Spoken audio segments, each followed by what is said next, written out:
Bruce Friedman of Adult Site Broker, and welcome to Adult Site Broker Talk, where each week we interview one of the movers and shakers of the adult industry, and we give you a tip on buying and selling websites. This week we'll be speaking with adult attorney Corey Silverstein of Silverstein Legal in part 2 of our interview.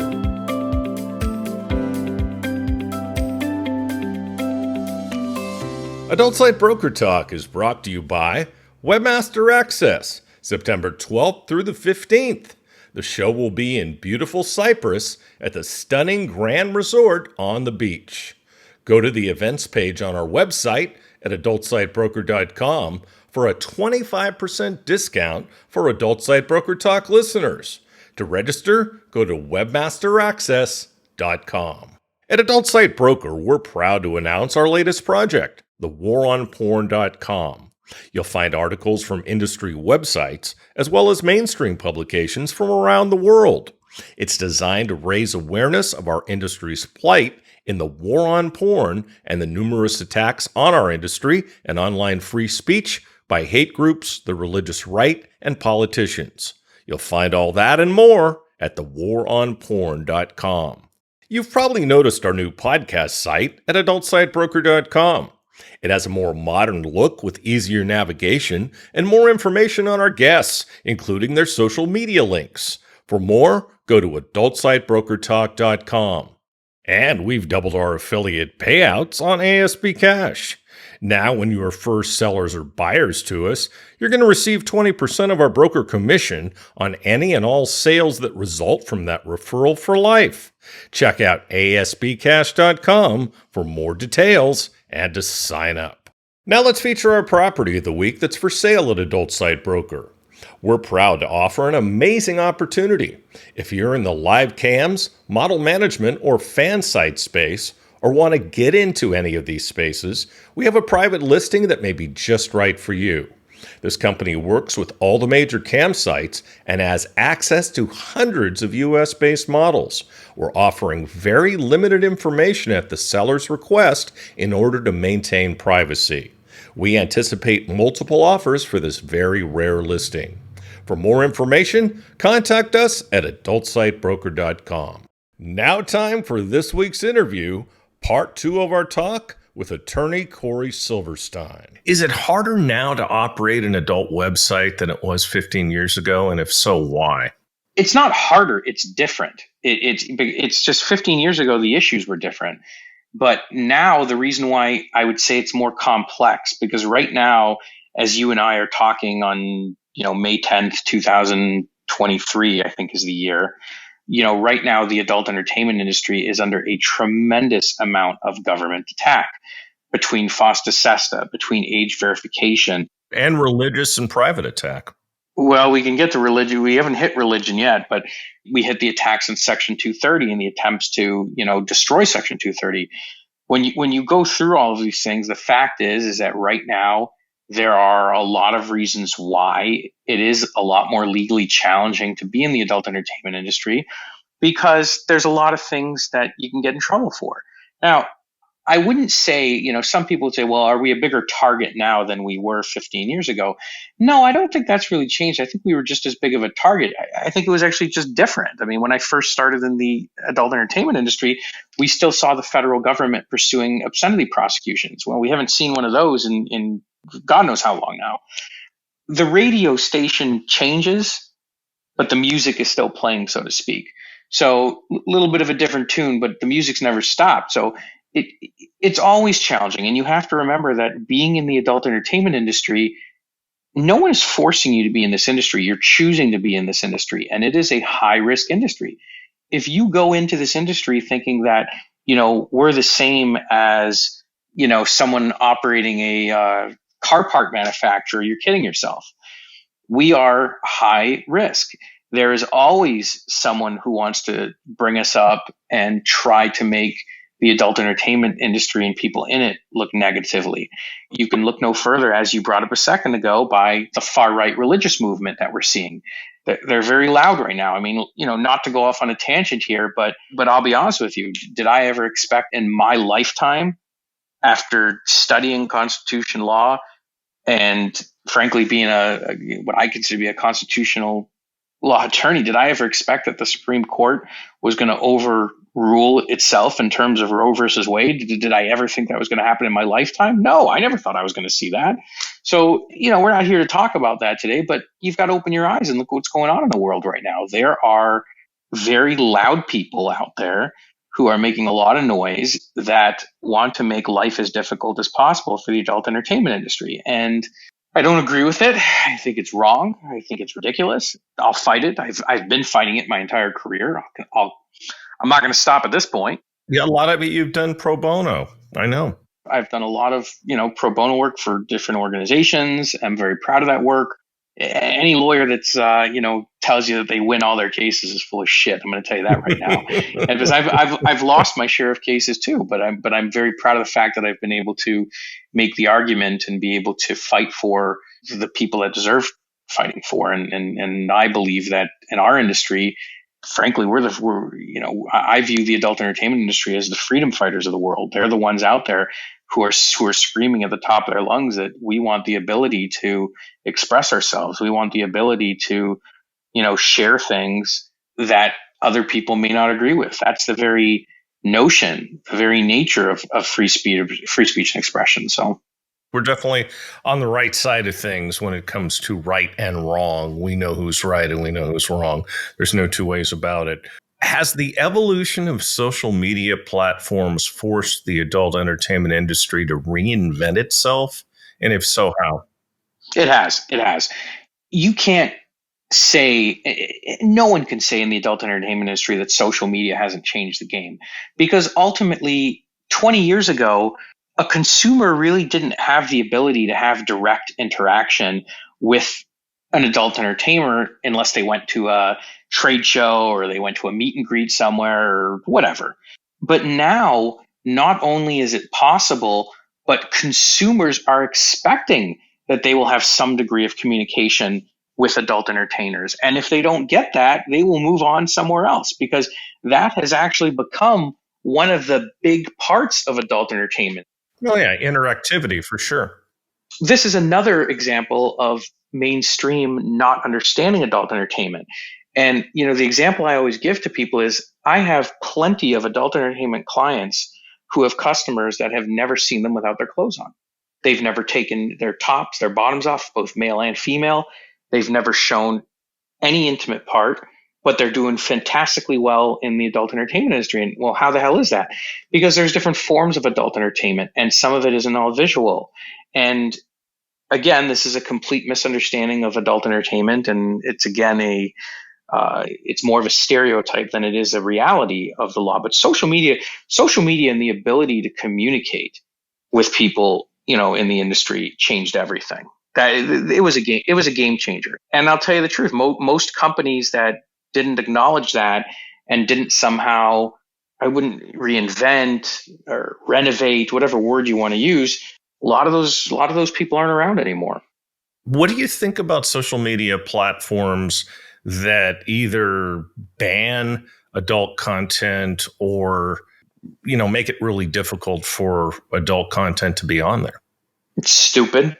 It's stupid. It's like you want to take sexuality and you want to hide it in a dark closet down the hall so that nobody ever talks about it. No one ever sees it, but maybe it's there.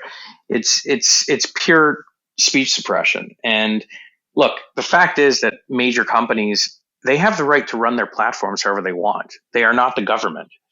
People make that mistake all the time. They think that my constitutional rights are protected, if I'm posting on Facebook or Twitter. No, that's not correct. You're a guest in their home.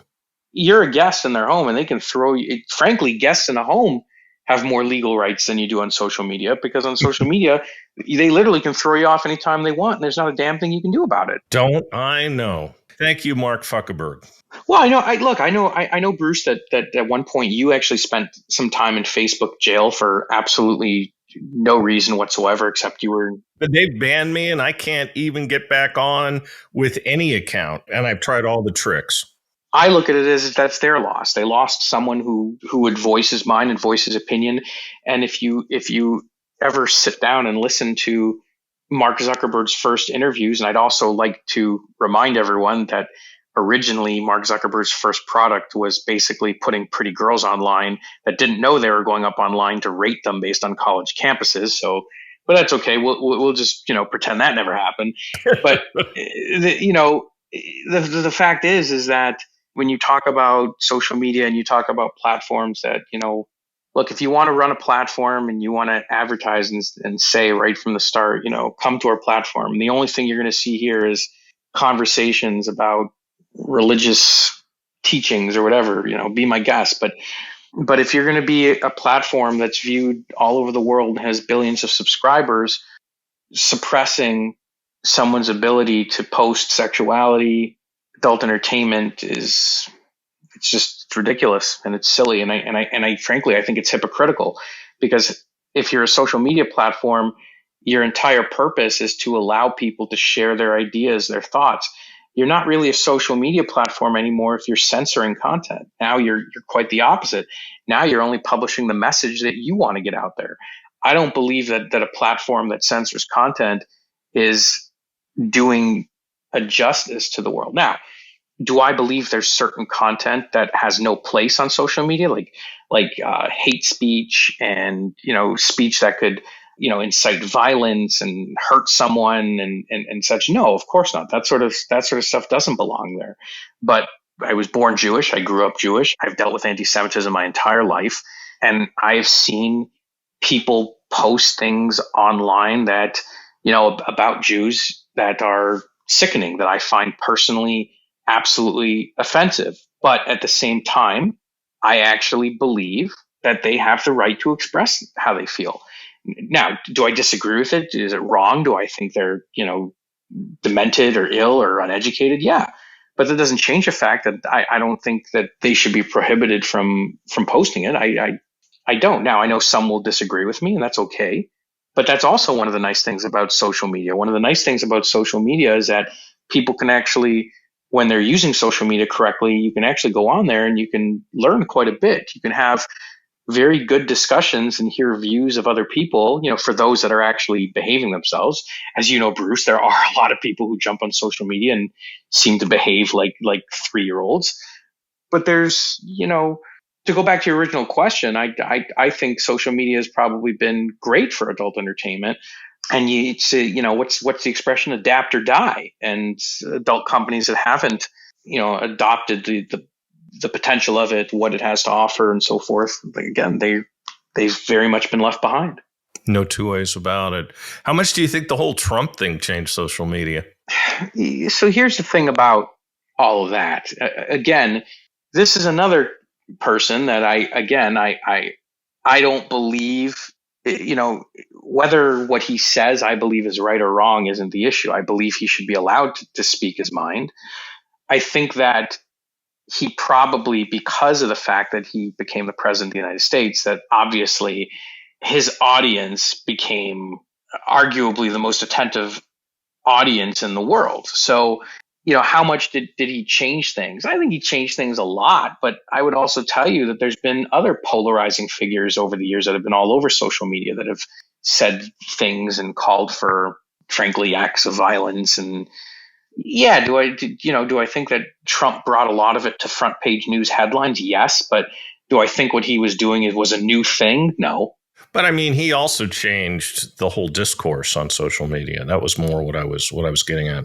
Yes and no. There's been other people. There have been historically other figures that have been silenced on social media that weren't quite as front page headline news as someone as powerful as the president of the United States.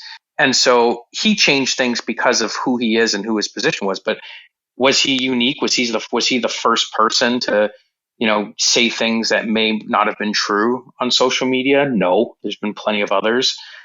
Did he abuse social media platforms to the benefit of, winning an election? Yeah, he probably did. But to be completely candid with you here, Bruce, I believe that politicians have been doing that since the beginning of social media. So they've been doing things like that even before social media existed. They did it with the normal media.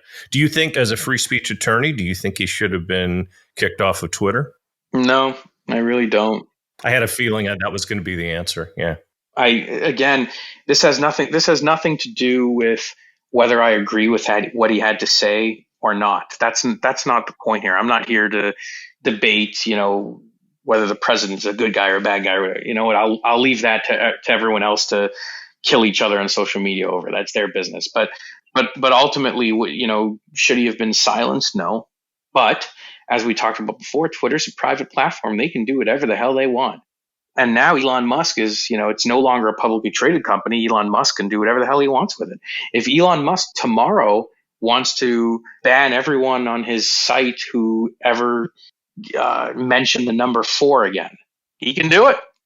And he just might. Knowing that guy, he just listen. might. I'm sorry, folks, but these social media platforms they are not the U.S. government. They are private and public companies, and they can make their own rules. And you're using it as a privilege. You have no right to use social media platforms. As I said before, you're in their house. And look, I can even use you as an example, Bruce. I don't think you should have been thrown off Facebook, but do you really have a say in it? Nope. I don't even know why. It was an algorithm, and I don't think the person even reviewed it. And there is no legal requirement that they ever tell you why you were thrown off. None at all. They don't have to ever talk to you again, which they probably won't, but that's their loss. No, and I won't talk to them. Yeah, you're absolutely right. It's their loss. You should probably stop calling Mark at home. He's probably getting annoyed with that, so you might want to cut that out. I suppose. I've left him some doozies of messages, though. So you regularly attend and speak at the trade shows across the world, as we referred to before. Is the bang for your buck still there? At trade shows, here's the thing with trade shows. Trade shows can actually be very expensive. You got to always look at the total cost of a trade show. And when I say the total cost, you need to consider travel, staying, eating, entertainment, meetings, but also you've got to think about the time away from your family, the time you're on the road. And the time away from your business, too. The time away from your business. There's a lot of things you really have to consider. Trade shows are always going to be, I believe, a trade show, whether it's good or bad, will be what you make of it. You can go to a trade show that is relatively small and come away with it with a ton of business leads. Or you can go to a trade show that's relatively large and come away with nothing. I think there's a huge misunderstanding where people seem to think that the size of the show is what matters the most, and it's not. It's actually, and then some people will even say, well, it also depends on what the quality of the people that are there. I think that's wrong too. I think that you have to go in and you have to do your homework. I think that you need to analyze, okay, who's going to be there? Where's this show going to be? What are my goals to get out of it? And then you work your goals. And if once you get to the show, it changes, then you adapt. But, there's also some trade shows that historically have been very large. And this isn't isolated to the adult entertainment industry. It's to the entire IT field. There's some huge trade shows out there that they brag about having, 10,000 attendees and stuff and so forth. And I think they suck. Like some of the affiliate shows that have been known to have 10,000, 20,000 people. A successful show isn't you going home with a giant bag of free shit. I don't bring back anything anymore, man, except maybe a cute shirt for my wife. That's not how you judge a trade show. You judge a trade show by what you get out of it. If you leave a trade show and the cost of the trade show was less than what you walk away with, you win. And that doesn't necessarily have to be immediate. That's another thing that people mistake. People leave a trade show and they think that results have to be instantaneous. No, I mean, listen, when I first went to trade shows, I wandered around lost, not knowing what the hell I was doing. That's everybody's, first couple of trade shows. It takes time. And again, though, you got to pick and choose too. I think that the trade show industry got a little carried away before COVID, to be completely honest with you. I think there were far too many of them. I thought it got ridiculous. The fact that there was 2 or 3 trade shows in a month was really starting to get absurd. And a lot of people, felt like the need, like they had to go there. It's the same thing with the award shows. Like, I'll be honest with you. I think award shows are awesome. I think they're really cool. I think it's great to award them, but it gets to the point where, there's an award show every 3 weeks and you're like, all right, it kind of takes away from the significance. I used to joke about this all the time because when I was growing up, and I don't know if you grew up in this era, Bruce, but you're a little older than me. But when I grew up watching MTV, MTV showed music videos all day long, like actual music videos. They don't show music videos anymore. Now on MTV, it's all, programs with people jumping off of platforms into buckets of shit and whatever they do. But when I was watching, it was funny because like there'd be like the once a year there'd be like the MTV Music Awards, and this was big, man. This was big, and even like after the MTV Music Awards, a CD or a cassette tape from my era would get released with like the songs that were at the MTV Music Awards. Well, after that, it got like, oh well, a lot of people watch it, so let's have the MTV Video Music Awards. Let's have the MTV Movie Video Awards. Let's have the MTV TV Movie Video Awards. And they kept adding and adding and adding and adding to the point where it's just like, okay, we get it. There's 17 different award shows for the same brand. So I don't think more award shows, more trade shows is the answer. And I do think that the bang for your buck is still there, but I think that people need to be smart about it, and if someone puts on a bad show, if some organization throws a bad show, you don't have to support it again. You're not obliged to go. No, you're right. You're right. I agree. I completely agree. Listen, I've been to some terrible shows where thousands of people were promised and there was less than 100 people there. Yeah, I can think of one. There's been more than a couple. And I've also been to trade shows where you get there and if you want to get a cup of coffee, you got to wait in line for 4.5 hours because there's so many people there. You got to make it worth your own while. And if you're not, don't spend the money on it. You wrote an article, which was one of the better articles you've written, and you write a lot of good articles. And it was about etiquette at trade shows. If you were to put that into just a few quick points for people listening, because I think it's really important, what would those be? That was actually, so trade show etiquette was a special series I did for XBiz Magazine. And we actually did parts 1, 2, and I believe I did a part 3. I think it's actually a 3-part. Yeah, I think it's a 3-part series. But it was some of the stuff was just like asinine that I couldn't believe that people were doing. Like, to give you an example, people were showing up to trade shows and they were, I know this is going to sound crazy, Bruce, but they were improperly dressed. They were dressed like bums. They weren't sanitary. They frankly, they smelled. They were dirty. And I'm thinking to myself, who the hell is going to do what are you spending all this money to come to a trade show when you're presenting yourself like that? There were people that come to trade shows without business cards. And I thought this was the stupidest thing in the world. I'm like, so how is anyone going to, if someone's going to meet 25 different people and you can't even give them a 3-inch by 4-inch piece of paper that has your contact information on it, like, come on. And the caveat today, by the way, since that was a few years ago, is obviously there are also digital business cards that are acceptable. But yes, have something. I mean, you can download an app and make a business card in 2 minutes now. But I still think physical business cards are good. But anyway, continue. So then another thing was the partying. Okay, and this is a big thing. Listen, I get it. There's a lot of parties. There's a lot of fun stuff that goes on in trade shows. I'm totally all about it. But I'm going to tell you something. I can remember every person that I've ever seen drunk off their ass, acting a fool at a trade show. And you remember it forever. Uh-oh, I did that once. Do you? You don't ever forget it. No. You're there to do business as a prime. You're there to network. There's nothing wrong with having fun. There's nothing wrong about having some drinks and going to a party. There's something very wrong if you're walking around the next day and you don't remember the night before and you look like someone just kicked the shit out of you. And I remember a show, this is years ago. I'm not going to mention the show because it's not necessary. But I was at a show where there were 2 idiots, and these 2 numbskulls were so drunk that one of them literally, while one of them was sitting down on a bus bench, the other guy walked up to him and literally kicked him in the head, like kicked him in the skull. Oh my God. And he's laughing and whatever. The one guy, of course, got, once he got off the bus, he was arrested and charged. It was insane. And, for those of you old timers in the industry who are listening to this, you might even remember who it was.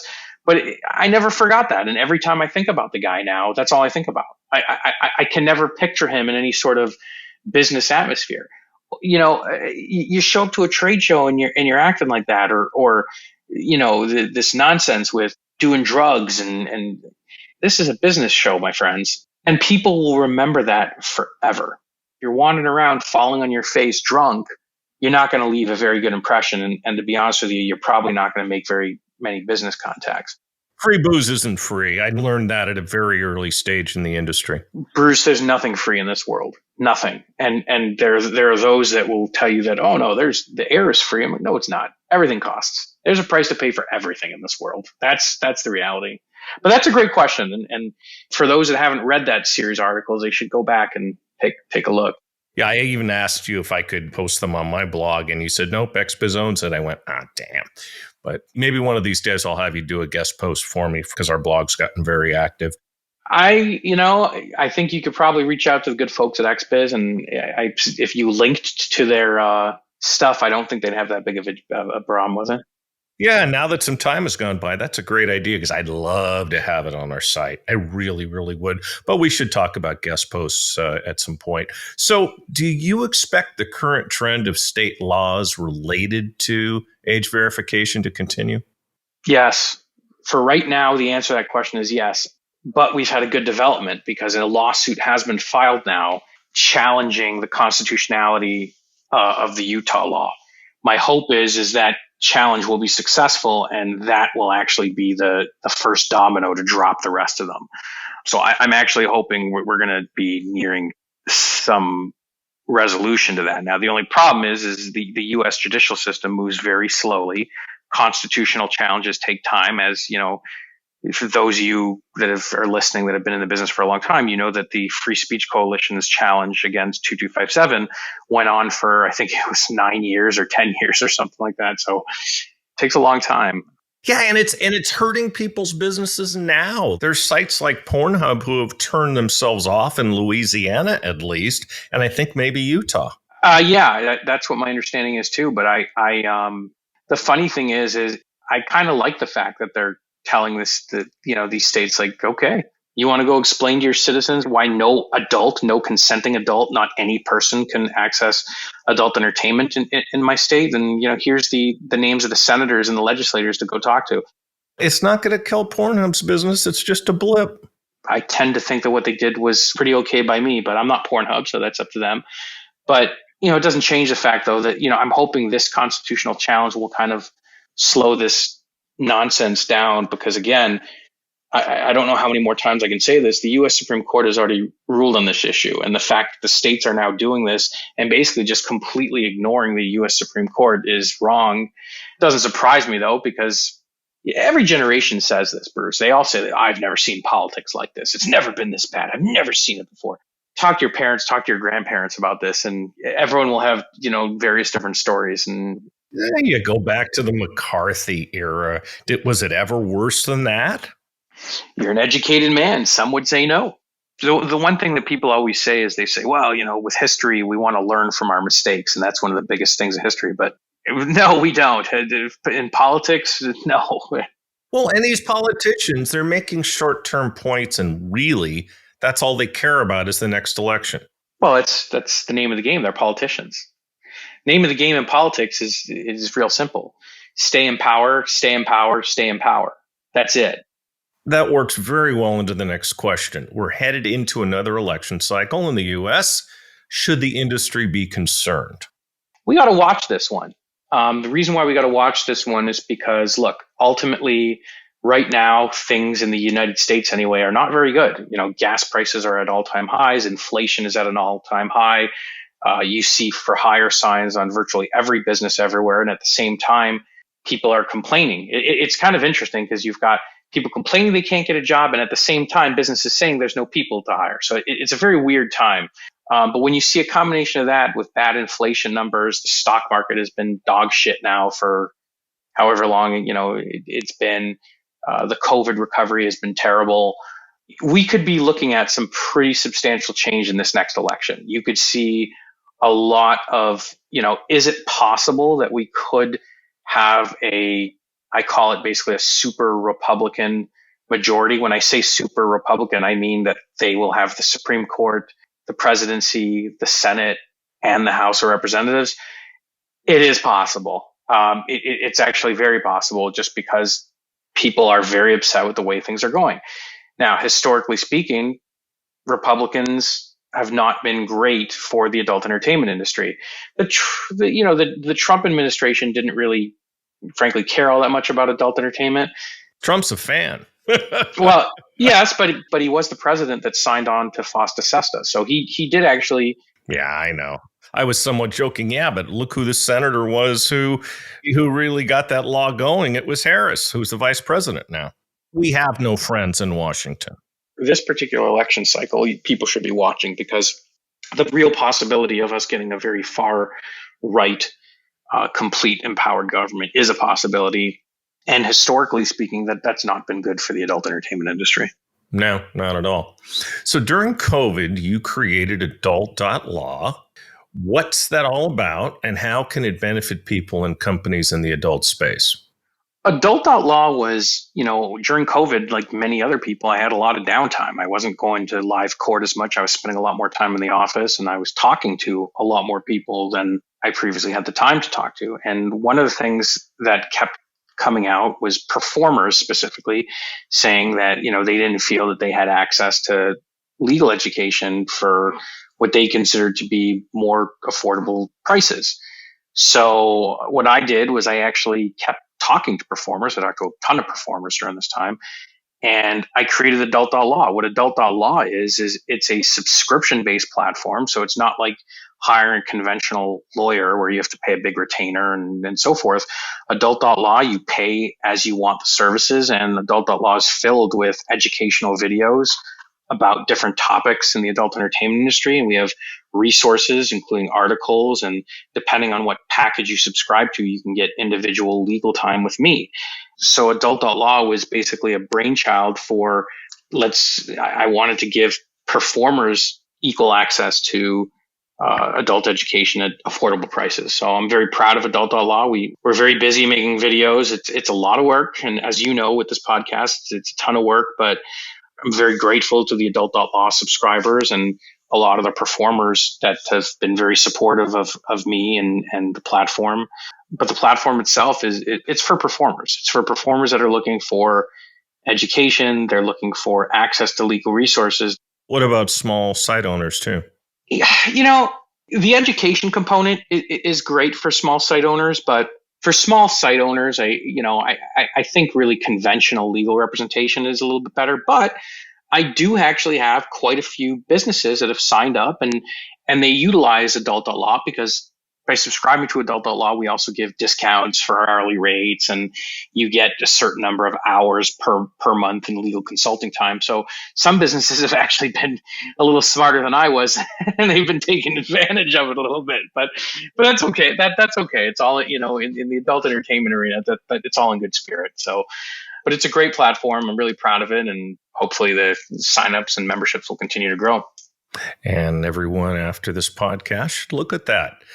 What are some major pieces of advice you find yourself giving to the majority of your clients? Well, right now it's a tough one, and one of the biggest pieces of advice I'm telling everyone to do is to slow the hell down. Slow down, stop racing. Don't go 8,000 miles a minute, because when you go 8,000 miles a minute, you're going to miss something. But there are so many things that you can do when you start off in the adult entertainment industry. One of the things I always tell people to do to start off with right away is form an entity, whether it's an LLC, a corporation, and don't just stick to your local jurisdiction. A lot of people think that just because you live in, the state of Arkansas, you have to create your company in Arkansas. That's completely untrue. There are states out there that provide a far better corporate layout and landscape for people in the adult entertainment industry. So Delaware is fantastic. Wyoming's fantastic. Those are my two favorite right now. One of my least favorite, which you'll find this amusing, is actually California. I'm shocked. I used to have a corporation in California. Believe me, I know. I actually think, in my opinion, California is one of the worst places in the world to create adult entertainment.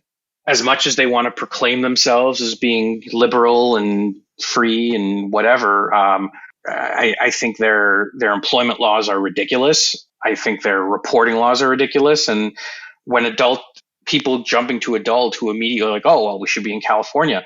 That is the wrong decision. That is the wrong decision. You should be considering all your other options before you're thinking about California. I think the state of California has done a horrific job in terms of being friendly to the adult entertainment industry. It is actually one of the least friendly places, in my opinion. Look at the condom laws. Well, it's not just that; it's everything. Their employment law, the condom laws, AB5, age verification. I can go on and on and on. It's in my opinion, it's a horrible place for adult entertainment. Yeah, it's one of the few liberal states that passed age verification. And again, this is just another reason why it's, in my opinion, it's a terrible place to be.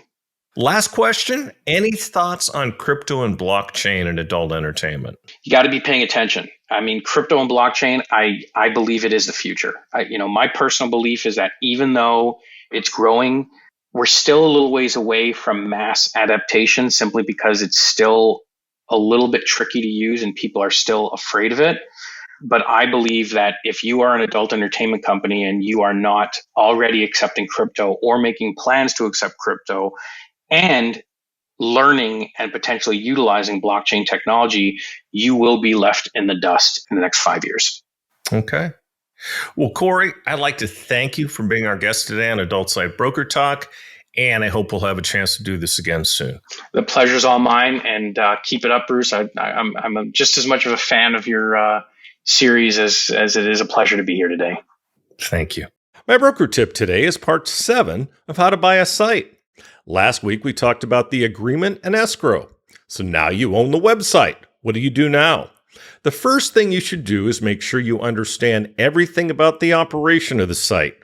The previous owner will hopefully be available for a period of time to help you with this. As I mentioned last week, you should establish what the former owner's participation will be after the sale. You'll need to deal with production of new content, processing, paying affiliates, and many other things. If you don't have experience in these areas, you may want to consider using our general consulting firm, Adult Business Consulting. You can get more information on what this company does at adultbusinessconsulting.com. We help website owners project manage and guide them to the right vendors. Maybe the previous owner had all the right elements, processing, hosting, payments, production, scripts, etc., or maybe they didn't. We can help evaluate that for you. Let us know if we can help. Anyway, you'll now be operating the website. If you don't have someone like our general consulting firm to help, evaluate all of those items and everything the site is spending money on and using to operate the site. Make sure you're getting a good deal and that these companies are providing the right service, and check to see if you can do better. Hosting is a great example on something where people are often both overpaying and not getting the right service. Many times the server is just too slow. If you have any questions about any of this, feel free to reach out to us on our site. Next week, we'll talk about how to sell a website. Adult Site Broker Talk has been brought to you by Webmaster Access, September 12th through the 15th. The show will be in beautiful Cyprus at the stunning Grand Resort on the beach. Go to the events page on our website at adultsitebroker.com for a 25% discount for Adult Site Broker Talk listeners. To register, go to webmasteraccess.com. Next week, we'll be speaking with Peter Jensen of Rocket Fuel. And that's it for this week's Adult Site Broker Talk. I'd once again like to thank my guest, Corey Silverstein. Talk to you again next week on Adult Site Broker Talk. I'm Bruce Friedman.